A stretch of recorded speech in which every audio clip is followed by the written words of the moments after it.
اور اسی طرح سے we have to understand the traps of shaitan.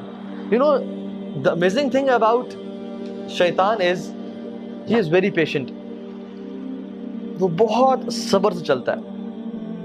آہستہ آہستہ آہستہ آہستہ آہستہ آپ کو لیتا جاتا ہے حتیٰ کہ آپ وہ ایکشن ہم لوگ کر دیتے ہیں. شروع میں نہیں کہے گا کہ کسی کے پاس شیطان رکھے، نہیں کہے کہ بات سنو نماز نہ پڑھو، بات سنو زنا کرو، کبھی نہیں کہے گا.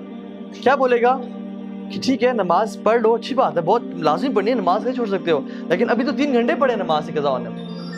ابھی تو تم یہ گیم کھیل لو یا اس دوست سے فون میں بات کر لو، وہ جو تمہارا کام ہے پریزنٹیشن بنانی ہے وہ کر لو، بعد میں پڑھ لینا، ٹائم ہے ابھی. اور آپ کام کرنا شروع کرتے ہیں اور گھنٹے بعد آپ کو یاد آتا ہے کہ نماز رہتی ہے. پھر آتا ہے کہ نماز پڑھو گے تم، چھوڑنے کا تو سوال نہیں پیدا ہوتا، لیکن پہلے یہ کام کر لو، پہلے اس دوست سے کال کر لو، یا پہلے یہ چیز کر لو، تمہارا ہوم ورک رہتا ہے یا تمہارا یہ پروجیکٹ رہتا ہے، اس پہ تھوڑا کام کر لو، اور آرام سے فری ہو کے دل کی تسلی کے ساتھ فوکس ہو کے نماز پڑھنا.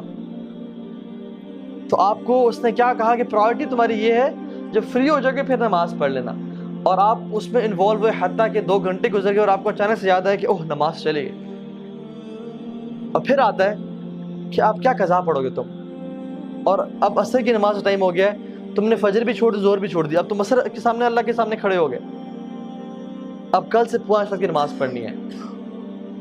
اور پھر آپ کہتے ہیں ہاں میں کل سے 5 وقت کی نماز پڑھوں گا، اور یہ کل کبھی نہیں آتا حتیٰ کہ انسان کورٹ میں چلا جاتا ہے.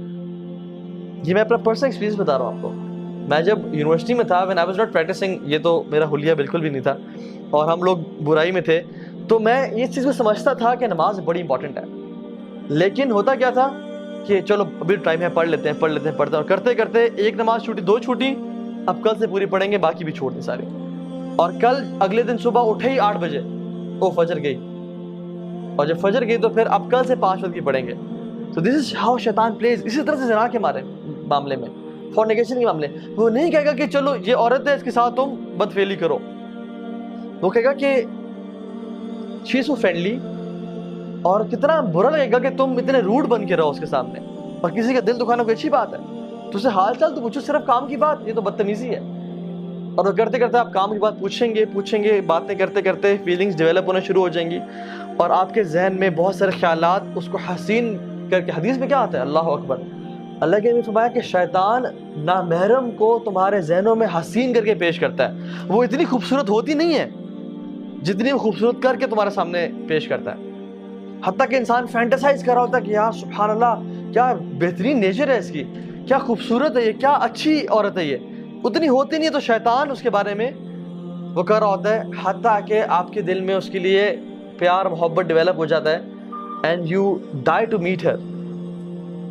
اور جب آپ میٹنگ کرنے جاتے ہیں تو آپ کو نہیں کہتے، تم نے تو یہ چیز ذہن میں نہیں ہوتی کہ تم نے اس کے ساتھ برا گناہ کرنا ہے، بس ہوتا ہے کہ we'll just meet, I'll just see her, I'll maybe propose her or something. لیکن what happens is ہمارے پاس کاؤنسلنگ میں لڑکے آتے ہیں اور کہتے ہیں کہ ہاں بھائی ہمارا ارادہ بھی نہیں تھا، لیکن حالات ایسے بنتے چلے گئے کہ ہم سے یہ گناہ ہو گیا، اور اب کیا کریں، کیا اللہ معاف کرے گا؟ اور پھر آتا ہے اور کہتا ہے کہ اب تم نے اتنا بڑا گناہ کر لیا، اب تم اسے چھوڑ دو گے یا تمہیں اللہ تعالیٰ معافی نہیں کرے گا؟ تم کس طرح رب کے سامنے معافی مانگو گے؟ تم نے تو یہ پرومس کیا تھا کہ میں یہ گناہ نہیں کروں گا. تو اللہ سے بھی نا امید کرتا ہے. آدم علیہ السلام سے اس نے یہ گناہ کروایا نا، لیکن توبہ کروانا، کیونکہ فرسٹ ایکسپیرینس تھا اس کا آدم کے ساتھ علیہ السلام، توبہ کروانا جو ہے نا اسے نا امید نہیں کر سکا. آدم علیہ السلام نے کیا کیا، ربنا ظلمنا انفسنا وان لم تغفر لنا وترحمنا لنکونن من الخاسرین. تو اس نے ارادہ کیا کہ آج کے بعد میں ان کو گناہ بھی کرواؤں گا اور کہوں گا کہ تم اس منہ سے توبہ کرو گے. 100 چوہے کھا کے بلی حج کو چلی. یہ جو باتیں ہیں نا کہ اللہ سے نا امید کر دینا، this is how شیطان plays. تو we have to understand کہ ہم نے شیطان کو ٹیکل کہاں پہ کرنا ہے. The first thought comes to our mind، اس کو وہیں پہ روکنا ہے.